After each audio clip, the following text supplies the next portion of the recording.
उससे पहले अबू आजमी साहब ने मुझे कभी कुछ नहीं कहा था। मैंने उनसे पूछा कि भाई ये ऐसा ऐसा कॉन्ट्रैक्ट है क्या आपके पास, शिवसेना ने आपको कॉन्ट्रैक्ट दिया हुआ है क्या वाकई हम शिवसेना को हेल्प करने के लिए और सिर्फ कांग्रेस के वोट काटने के लिए इलेक्शन लड़ रहे हैं क्या?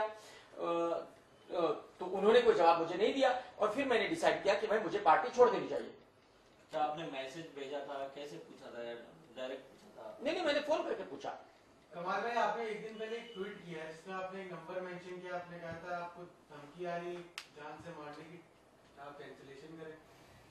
नहीं, वो तो कोई ऐसा ही था, मेरे ख्याल में कोई ऐसे ही परेशान कर रहा था, तो थोड़ा सा मैंने भी उसको परेशान कर दिया था कि ये लीजिए।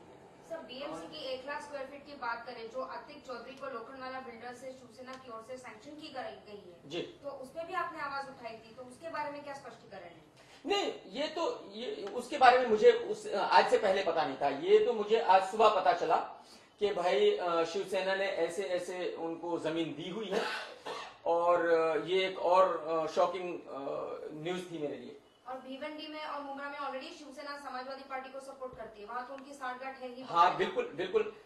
मुंब्रा में और भिवंडी में जो बीएमसी के चुनाव होते हैं उनमें समाजवादी पार्टी शिवसेना को सपोर्ट करती है, तो ये एक और प्रूफ है कि हाँ भाई वो शिवसेना के खिलाफ नहीं लड़ते, वो शिवसेना को सपोर्ट करने के लिए इलेक्शन लड़ते हैं। लेकिन यहाँ पे ये क्लियर नहीं हो पा रहा है कि आपके खिलाफ फरमान ट्विटर पे कुछ लिखते थे इसीलिए आप नाराज होकर पार्टी छोड़ रहे हैं, या फिर शिवसेना की तरफ से जो भी आपने क्वेश्चन पूछे थे अबू आजमी के और उनकी पार्टी की तरफ से वहाँ से जवाब नहीं आया इसलिए छोड़ रहे हो, दो चीजें हैं। नहीं, देखिए जैसे मैंने कहा कि उससे पहले मुझे पार्टी के बारे में ज्यादा पता नहीं था, और उससे पहले ना ही मैंने तहकीकात की थी। जब उन्होंने मेरे बारे में गलत लिखना शुरू किया तो उस वक्त मैंने तहकीकात करनी शुरू की कि भाई एग्जैक्टली क्या है, और उसके बाद ही ये चीजें मुझे पता चली।